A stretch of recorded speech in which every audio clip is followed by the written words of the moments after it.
Chapter 35. The Blessings of Trials, Chastening, and Persecution. President Brigham Young understood God's eternal purposes, and he applied this understanding to the tribulations he and other saints endured. President Young said, "I have heard a great many tell about what they have suffered for Christ's sake. I am happy to say I never had occasion to. I have enjoyed a great deal, but so far as suffering goes, I have compared it a great many times in my feelings and before congregations to a man wearing an old, worn-out, tattered and dirty coat, and somebody comes along and gives him one that is new, whole, and beautiful. This is the comparison I draw when I think of what I have suffered for the gospel's sake. I have thrown away an old coat and have put on a new one." Teachings of Brigham Young. The Lord tests and tries us so we can prove ourselves worthy of celestial glory. The people of the Most High God must be tried. It is written that they will be tried in all things, even as Abraham was tried. If we are called to go upon Mount Moriah to sacrifice a few of our Isaacs, it is no matter, we may just as well do that as anything else. I think there is a prospect for the saints to have all the trials they wish for or can desire. Now, if you possess the light of the Holy Spirit, you can see clearly that trials in the flesh are actually necessary. We are now in a day of trial to prove ourselves worthy or unworthy of the life which is to come. All intelligent beings who are crowned with crowns of glory, immortality, and eternal lives must pass through every ordeal appointed for intelligent beings to pass through to gain their glory and exaltation. Every calamity that can come upon mortal beings will be suffered to come upon the few to prepare them to enjoy the presence of the Lord. If we obtain the glory that Abraham obtained, we must do so by the same means that he did. If we are ever prepared to enjoy the society of Enoch, Noah, Melchizedek, Abraham, Isaac, and Jacob, or of their faithful children, and of the faithful prophets and apostles, we must pass through the same experience and gain the knowledge, intelligence, and endowments that will prepare us to enter into the celestial kingdom of our Father and God. Every trial and experience you have passed through is necessary for your salvation. Should our lives be extended to 1,000 years, still we may live and learn. Every vicissitude we pass through is necessary for experience and example, and for preparation to enjoy that reward which is for the faithful.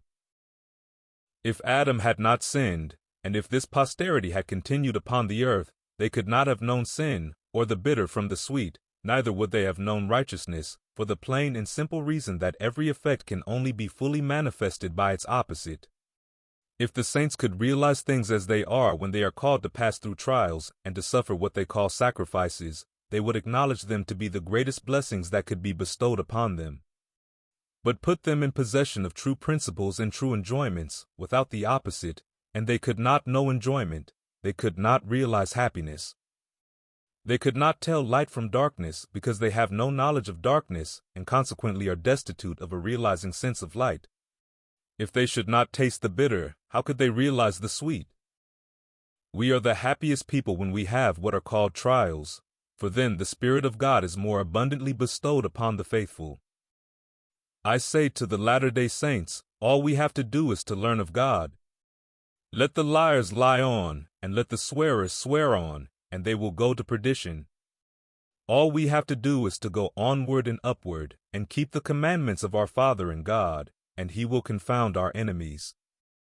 We have passed through a great many scenes, we may say, of tribulation, though I would have all my brethren understand that I do not take this to myself, for all that I have passed through has been joy and joyful to me.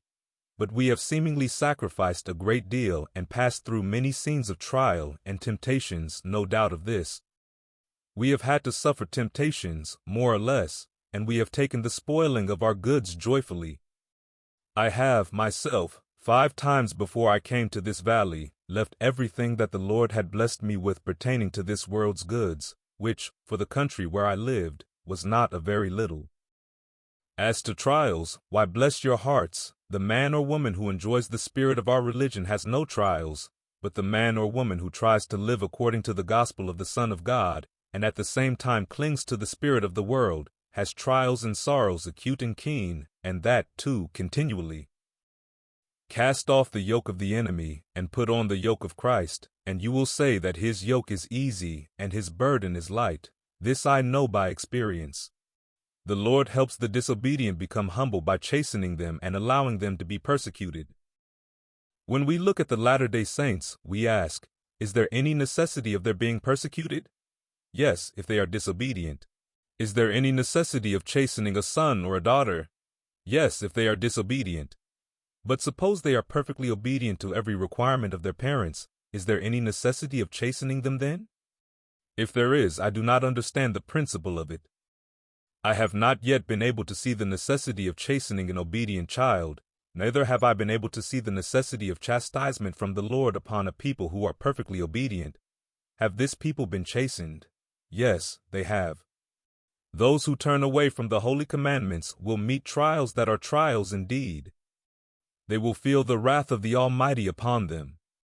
Those who are still and are good children will receive the rich blessings of their Father in God. Be still, and let your faith rest on the Lord Almighty. We are infinitely more blessed by the persecutions and injustice we have suffered than we could have been if we had remained in our habitations from which we have been driven, than if we had been suffered to occupy our farms, gardens, stores, mills, machinery, and everything we had in our former possessions. The righteous will be persecuted by the wicked, but God will lead his people, and his work will go forward. Have no fears, for if the word of the Lord is true, you shall yet be tried in all things, or rejoice, and pray without ceasing, and in everything give thanks, even if it is in the spoiling of your goods, for it is the hand of God that leads us, and will continue so to do. Let every man and woman sanctify themselves before the Lord, and every providence of the Almighty shall be sanctified for good to them. God led this people in different parts of the United States, and the finger of scorn has been pointed at them. The Lord has his design in this. You may ask what his design is. You all know that the saints must be made pure to enter into the celestial kingdom. It is recorded that Jesus was made perfect through suffering. Why should we imagine for one moment that we can be prepared to enter into the kingdom of rest with him and the Father without passing through similar ordeals? Joseph could not have been perfected, though he had lived 1,000 years, if he had received no persecution. If he had lived 1,000 years and led this people and preached the gospel without persecution, he would not have been perfected as well as he was at the age of 38 years. You may calculate, when this people are called to go through scenes of affliction and suffering, are driven from their homes, and cast down, and scattered, and smitten, and peeled, the Almighty is rolling on his work with greater rapidity. Every time you kick Mormonism, you kick it upstairs. You never kick it downstairs. The Lord Almighty so orders it.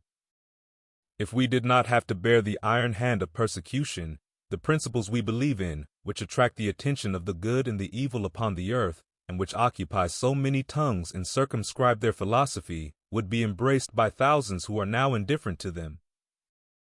Every time they persecute and try to overcome this people, they elevate us, weaken their own hands, and strengthen the hands and arms of this people.